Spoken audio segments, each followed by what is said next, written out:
kita dalam melakukan pengawasan tentu saja itu tidak hanya Bawaslu saja. Baik. Kewajiban pengawasan itu juga melibatkan masyarakat. Makanya diperlukan partisipasi masyarakat ya, untuk melakukan pengawasan. Untuk menjelang pilkada ini kita kan dalam saat ini masih dalam keadaan kondusif. Kondusif ya saat ini. Ya kita nggak tahu yang akan datang kan macam itu. Tapi selama ini sampai proses detik ini ya ini masih kondusif.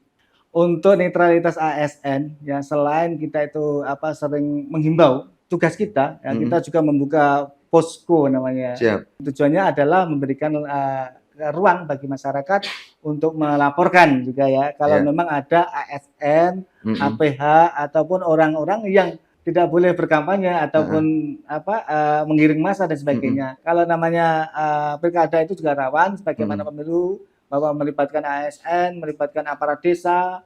Nah, itu juga merupakan bagian dari pengawasan kita kan. Baik.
Assalamualaikum warahmatullahi wabarakatuh. Salam sejahtera bagi kita semua. Salam, Om Swastiastu, Namo Buddhaya, salam kebajikan. Jumpa lagi bersama saya Randy Niko Ramanda, jurnalis harian Surya dan Tribun Jatim Network di program Mata Lokal Memilih. Bertempat di kantor Bawaslu Kabupaten Kediri, saat ini sudah bersama saya ada Komisioner Bawaslu Kabupaten Kediri, Bapak Siswo Budi Santoso, untuk tahu lebih jauh mengenai persiapan jelang Pilkada Serentak 2024, langsung saja kita sapa beliau. Assalamualaikum, Pak. Waalaikumsalam. Baik, gimana kabar? Alhamdulillah sehat. Alhamdulillah sehat ya.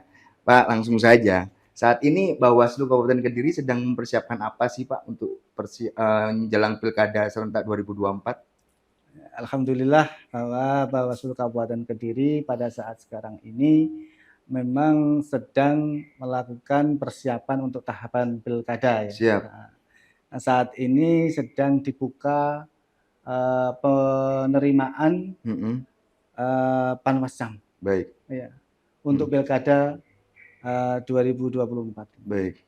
Nah, untuk kalau berkaca di pelaksanaan Pilpres dan Pileg di 2024 lalu, kan jaraknya tidak terlalu jauh ya untuk pelaksanaan. Mungkin ada beberapa catatan dari Bawaslu Kabupaten Kediri terkait pelaksanaan yang tidak bisa terulang atau menjadi evaluasi lah untuk kedepannya. Gimana, Bang? Ini terkait dengan Panwascam. Siap. Ya, karena pola sekarang yang kita terapkan di dalam rekrutmen untuk Panwascam itu ada dua. Siap. Gimana itu? Yaitu exiting. Siap. Dan rekrutmen baru. Oke. Ini adalah yang sudah ditetapkan oleh Bawaslu RI. Gitu kan. Nah, dengan exiting itu adalah mengevaluasi Panwascam yang lama. Dengan kita mengevaluasi itu ada yang dipertahankan dalam arti memang kerjanya bagus. Baik. Ya, dan tidak istilahnya itu tidak melanggar etika dan sebagainya. Dan itu berdasarkan tes juga. Baik tes tulis ataupun evaluasi dari atasan itu. Baik. Terus, kalau ada lagi? Dan kemudian setelah exiting itu itu sudah diumumkan ya. Terus kemudian ada kalau di Kediri ada 35 dibuka baru. Pendaftaran baru ya. Jadi kalau nggak salah ada di 21 kecamatan. Baik. Kalau kita melihat bahwa pengawasan ini penting ya, Pak. Sangat menarik sekali Ah, ini. dan tentu dengan keterbatasan orang, tentu akan sangat sulit melihat secara detail apa-apa yang terjadi di lapangan gitu. Betul. Nah, mungkin adakah langkah atau taktik dari Bawaslu untuk melibatkan masyarakat sipil Ya. untuk melakukan pengawasan? Gimana, Pak? Iya, memang kita dalam melakukan pengawasan tentu saja itu tidak hanya Bawaslu saja. Baik. Kewajiban pengawasan itu juga melibatkan masyarakat, Iya, ya, iya. melibatkan partisipasi masyarakat. Baik. Dengan wilayah yang seluas ini ya, kalau Iya. di Kabupaten Kediri ada 334 desa 34 desa dan ya. satu kelurahan. Wow. Ya, terdiri dari 26 kecamatan, kan sangat luar biasa sekali. Iya. Dan letak geografisnya pun juga Iya, betul. ada pegunungan. Betul. Nah, ini tentu saja kita kan SDM kita ya, tentu saja akan sulit menjangkau itu. Makanya diperlukan partisipasi masyarakat ya, untuk melakukan pengawasan. Siap.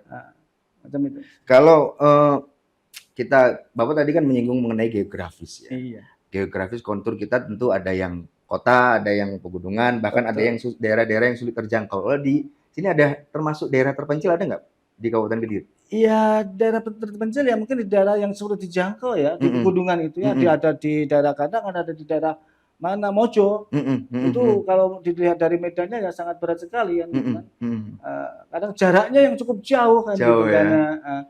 Itu aksesnya apa? Sepeda motor, jalan kaki, atau Ada sampai yang sepeda motor ya. Kalau mobil nggak bisa masuk juga. jelas nggak bisa ya? Wow, luar biasa berarti. Kalau Pak, berkaca di Pileg dan Pilpres lalu juga, kesadaran politik masyarakat kita ini seperti apa sih, khususnya Kabupaten Kediri? Alhamdulillah kesadaran politik masyarakat itu ya cukup baiklah, dalam arti bahwa kita bisa menunjukkan bahwa pelanggaran-pelanggaran yang ada kemarin tidak begitu banyak ya, termasuk di dalam ASN ya. ASN kemarin kita sempat viral ya, yang tahun-tahun kemarin kan. Tapi alhamdulillah di sini tidak ada sekarang ini. Hanya 2 kasus yang sekarang yang sudah kita sampaikan kan itu kan. Baik. Pun belum tidak terbukti yang ya. meyakinkan kan. Karena hanya lewat media ya, sama lewat media, lewat Facebook, terus kemudian diklarifikasi dan kita klarifikasi itu kita sampaikan kepada komisi ASN ya. Nah, kita sampaikan semacam itu. Nah, tugas kita kan semacam itu kalau untuk ASN kan macam itu. Baik. Kalau kita sudah tim kami kan sudah berkeliling ke beberapa daerah ya, sudah memotret apa-apa yang berpotensi menjadi bentuk sebuah kejadian yang menarik gitu. Nah, mungkin kalau di sini kan ada nggak potensi-potensi bahwa akan terjadi suhu panas dalam pemetaan politik di sini? Ya, harapan kita ya kondusif. Harapannya. Ya, untuk menjelang pilkada ini kita kan dalam saat ini masih dalam keadaan kondusif. Kondusif ya saat ini. Ya kita nggak tahu yang akan datang kan macam itu. Tapi selama ini sampai proses detik ini ya ini masih kondusif. Baik. Suhu politik pun juga aman ya. Aman. Insya Allah kita harapkan juga begitu. Baik. Kalau kita melihat bahwa masyarakat awam tuh kadang pengen terlibat untuk melakukan pengawasan, kadang segan karena mereka belum mengetahui apa sih yang masuk dalam pelanggaran pilkada itu kayak gimana sih? Mungkin bisa dijelaskan nggak, Pak? Iya. Memang partisipasi masyarakat itu ya, itu sebenarnya itu tidak, istilahnya itu tidak harus mengetahui semacam itu ya. Mengetahui sih boleh ya, memang mengetahui. Istilahnya hanya mengetahui saja, tidak begitu, tapi terlibat langsung. Baik di penyelenggara. Nah, itu kan ruang yang bisa disediakan oleh masyarakat. Bisa masuk ke Panwasam, bisa masuk ke PPK ataupun semacam itu, adalah ruang-ruang yang bisa dijadikan ikut partisipasi di dalam pemilu ya. Kalau dalam hal pengawasan sendiri bisa ke Panwasam, PKD, PTPS, itu di lembaga kita. Selain itu juga bisa lewat istilahnya pemantau pemilu juga, dan juga bisa lewat lembaga-lembaga lain, misalnya yang kerjasama dengan kita. macam itu. Baik. Kalau kita melihat saat ini kan eranya era digital ya. Ya. Potensi sekali ada pemberitaan hoax. Ya. Nah, untuk mengantisipasi itu apa sih yang dilakukan oleh Bawaslu? Nah, kita mengimbau agar masyarakat semuanya itu jangan terlalu percaya dulu. Ya, jangan terlalu percaya dulu. Harus benar-benar dicari apakah berita itu hoax dan tidak. Bisa menanyakan langsung kepada kita, karena kita juga kerjasama dengan Kominfo dan sebagainya untuk meneliti apakah ini berita hoax dan tidak, kan macam itu. Dan kita sangat terbuka itu kan untuk memberikan istilah edukasi kepada masyarakat itu. Dan bisa dia dikonfirmasi kapanpun sebenarnya untuk kebenarannya gitu ya. Sebelum berita itu ditelan gitu ya. Kan? Nah, lebih baik saya imbau kepada masyarakat untuk menanyakan itu, apakah ini hoax dan tidak kan begitu kan. Atau bisa dicari ya. Ada aplikasi ataupun apa yang menanyakan apakah berita ini benar dan tidak, itu kan ada ya. Saya lupa namanya itu. Iya. Kalau potensi terjadi politik identitas di Kabupaten Kediri gimana, Pak? Kalau pengalaman dari pemilu yang kemarin, alhamdulillah tidak ada. Nggak ada ya? Alhamdulillah aman. Aman. Mungkin itu karena melibatkan guru-guru agama atau kayak gimana? Nah, memang Mas, kita di dalam di dalam bekerja kita ya, Bawaslu Kabupaten Kediri atau seluruh Bawaslu Kabupaten semuanya ya, itu mengedepankan pada pencegahan. Pencegahan ya. Sebelum kita melakukan penindakan atau terjadi proses perselisihan hasil dan sebagainya itu kan kita mengedepankan pencegahan dulu. Iya. Kita tidak intinya mengimbau masyarakat ya, terutama kita mensosialisasikan pencegahan kepada masyarakat, menyisir semuanya. Gitu. Kalau Pak, kita nggak bisa menutup mata bahwa praktik pragmatis di masyarakat kan sudah mendarah daging.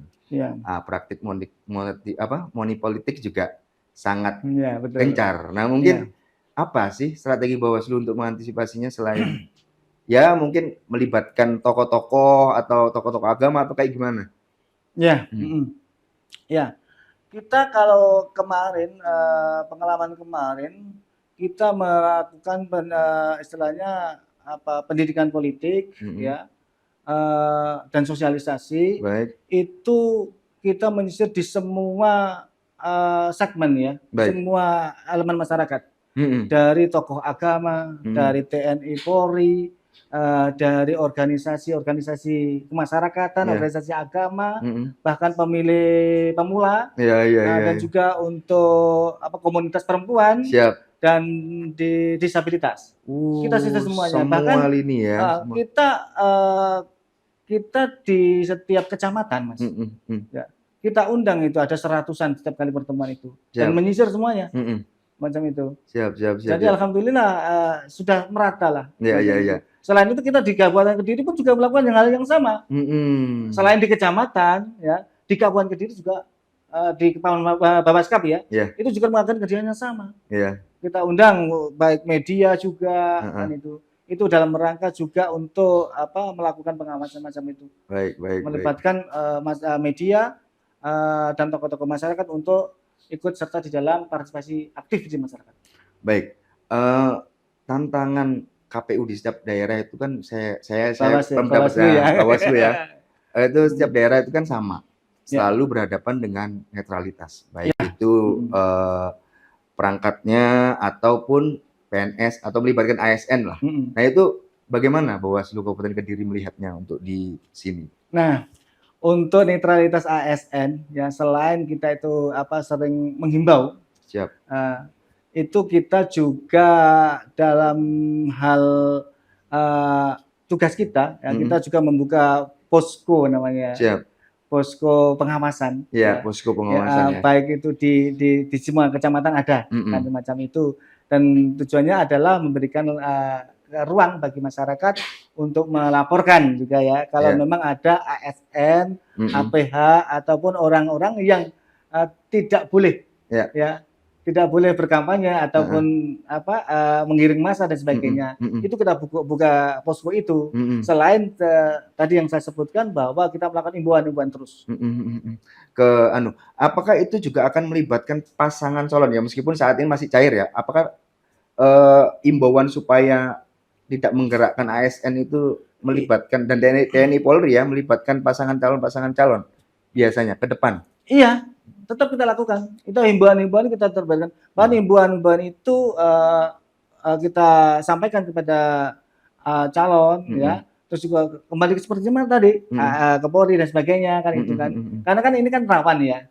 Kalau namanya pilkada itu juga rawan sebagaimana pemilu bahwa melibatkan ASN, melibatkan aparat desa. Nah, itu juga merupakan bagian dari pengawasan kita kan. Baik Bang, ini sesi terakhir saya berharap dan meminta kepada Bang Siswo untuk memberikan imbauan atau arahan atau ajakan kepada pemilih calon-calon pemilih ya untuk di pilkada serentak ke depan. Monggo silakan. Ya, terima kasih Mas. Ya.